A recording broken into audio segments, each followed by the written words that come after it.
Hello! This quick tutorial will show you a little bit about the new Novelist software.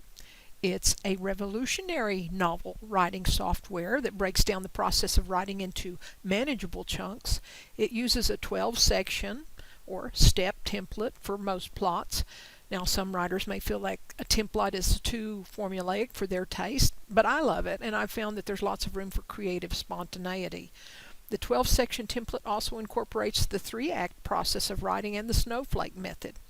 You can find the software on their website, if you'll notice right here, newnovelist.com, and if you scroll down, they have an offer right now for $29.99, so it's not a bad deal. And if you want to see more about the program, you can go into Home, Overview. They've got demos, screenshots, but I'm going to go ahead and open it up on my computer right now and show you a few things. When you first open up New Novelist, you get a new novel wizard. Just click on the Next button, and then you get new story details. You're going to name your novel, you're going to put your author name in, and then you're going to give your novel a concept. The story concept is just a short one-line sentence describing the story you want to tell. And I've typed in PN for just initials for my novel name, my initials for my author name, and then young teens find a fascinating new world as far as the concept. I'm going to tell it next. Now then, this is the interesting part. New Novelist has a wide selection of templates. They claim 3 novel categories: epic over here, character, and plot. And stories following under epic are usually similar to Romeo and Juliet and Titanic. They have strong inner needs and goals. Most have tragic endings, so I knew I didn't want an epic story. Character plots deal with an inner struggle toward a goal on behalf of the main character. I like the plot. All right, these stories fall under category that is concerned strictly with characters that are there for the action. They generally have a happy ending, such as James Bond. And you can scroll through each one of these and you can read a little bit about each one. Now, under each one of these novel categories, the 3 novel categories, we have lots of different novel types. Now, under plot, I scrolled through, and I'll hit a few of these buttons so you can see. If you're going to do an action adventure, this tells you a little bit about action adventure. You scroll through. If you're doing a chase, the same thing. You scroll through, see exactly what involves in a chase. Well, I know after reading all of these, I know that what I'm really wanting to do is, let's see if I can find it. I may have to go back up to find puzzle again, but you can see you've got a lot of things. You've got coming of age. They even have a love story within there. Here's my puzzle plot, and this is what I'm going to stick with now. So I'm going to tell it next, and then we get the novel's property report. This is our novel's property report. If you scroll down, it comes, of course, it comes in the novel name, my author's name, the novel concept, and then the category I'm using is the plot, and then the novel type, the puzzle. All of that is printed out here. And then the section summaries of the 12 sections. Now, they're calling them chapters here, but they're called sections when we get over into New Novelist. You'll see here later. But 12 sections, and this is not unique just to New Novelist. I first learned of the 12 sections in other writing books, but I like it because you can break it down into a 3-act novel. The first 3 sections might be the beginning. The next 6 sections would be the middle, and then the last 3 sections are the end of the novel. So I can print this out, or I can just save it and hit finish at this point. But this tells you my section summaries. You start with the hero at home, and then the hero is presented with a crime to solve, and then the hero meeting a helpful mentor, and then a hero preparing for the investigation, and so forth. So until finally the hero explains it all back in section 12 there. So I'm going to go ahead and tell it finish. Now we're ready to start writing. Now it opens up onto this screen, and you can see from our puzzle plot, we've got over here our 12 sections if we scroll all the way down. Now if I hit on section 1 and I open the panel on that, it will tell me or give me an advice panel on what I should include in this section. Now, I might want to add more sections to this. I can, by clicking on Organize Sections, I could come in and add as many sections as I wanted if I wanted to save one with a new chapter. I leave it at the 12 sections and I just add chapters in there as I'm done. So I never add or modify this in any way, but you can do it if you want to. Now, in this beginning, I know that my hero needs to be in his normal background, and you need to learn a little bit about his character during this time, and you describe his everyday activities.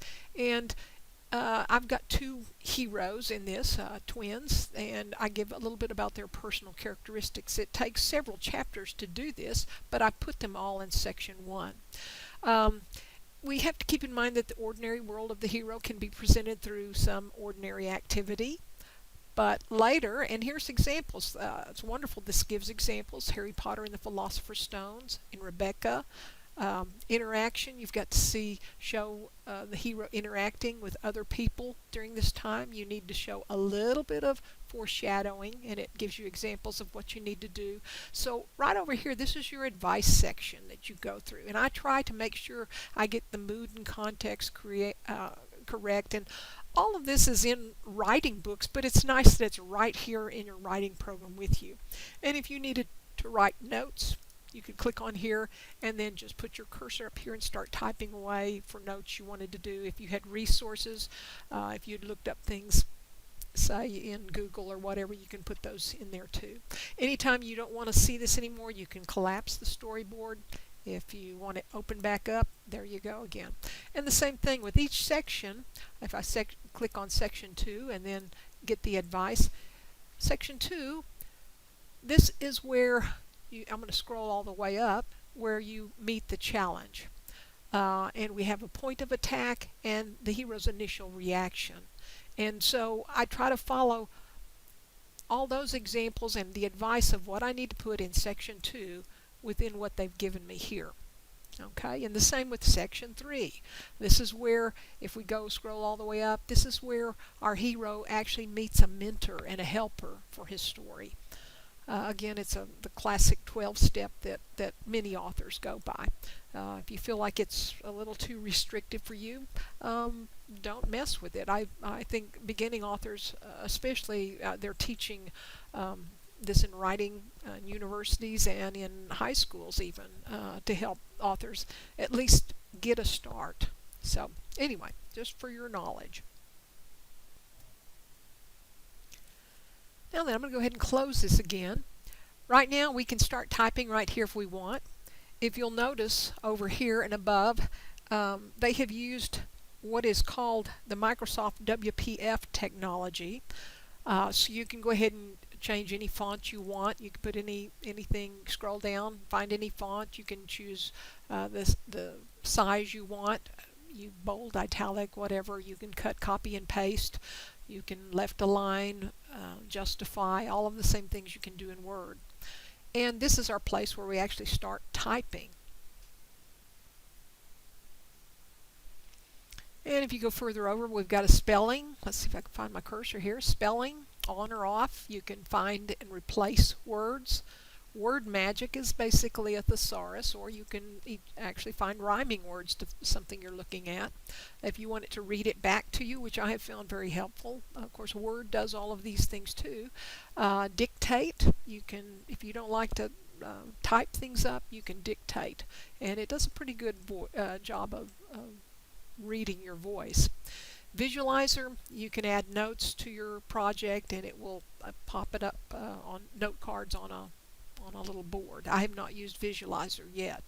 Over here to the right, you've got characters. If I click on that, if I don't have any characters in there, I can add a new character, but you name your character, you tell it the type, is it the hero or the antagonist, you tell it the gender, and then you write notes. And it'll come in, if you hit on attributes, it'll ask you, well, how tall is your character and what color is their hair? You can tell this was done in the United Kingdom by the way they're spelling things, but this program was built there. But and what else would you describe their appearance? What do they smell like? What sort of clothes do they wear? How do they communicate? What do they sound like?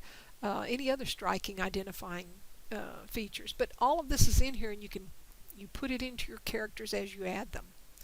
And I'm going to collapse the resources. Same thing with places. You can add places.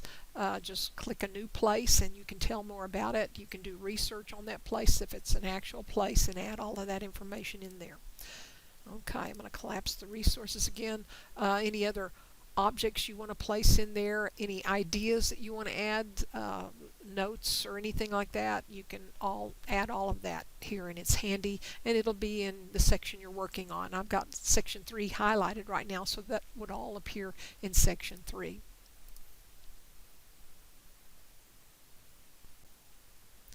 Alright, so I've collapsed all the extra screens and I'm ready to start typing here.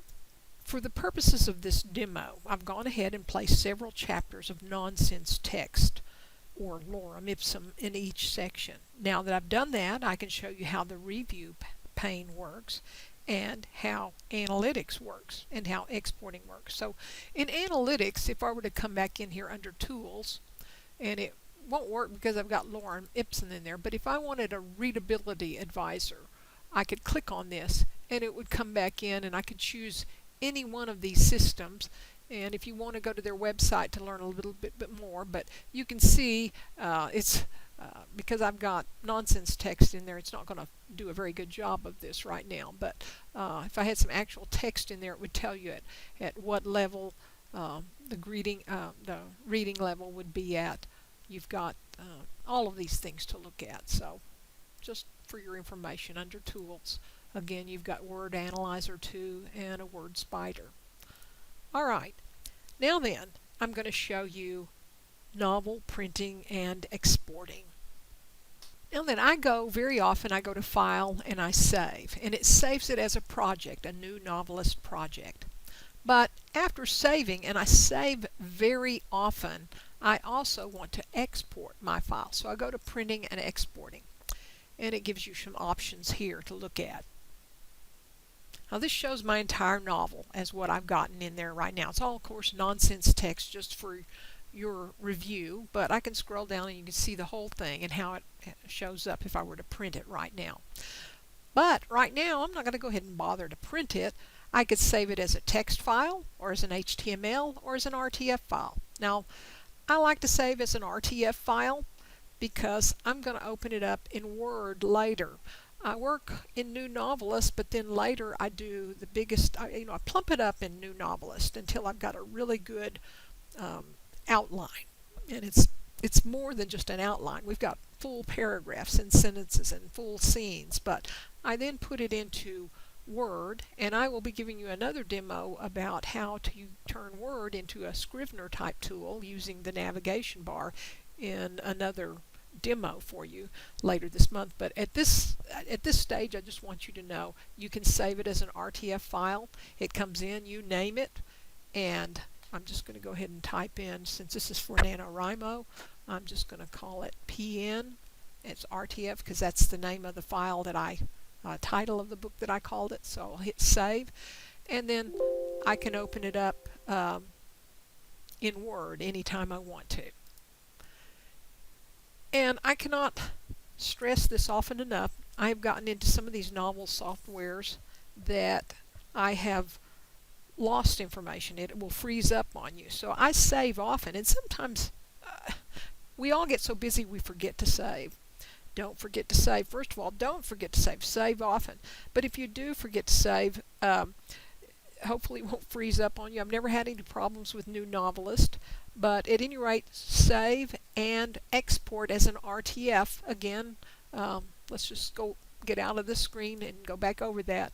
Save often just by hitting save, and go back in and then also export, printing and exporting. You'd hit there and to save it as an RTF again, and do that frequently. And I also turn around and save it on a thumb drive just to make sure I have it in 2 places. I have it on my computer and on my thumb drive. Well, I hope this very brief demo has given you a little bit of information about New Novelist. I hope you'll check it out. For the price, it's pretty good. This is not to sell you on any software, just to expose you to new things all the time. I'm glad I found this, and like I say, there are universities that are teaching this. Even well-read authors are using this process and are even writing through New Novelist now. All right. If you have any questions, you know how to get a hold of me. All right. Bye-bye.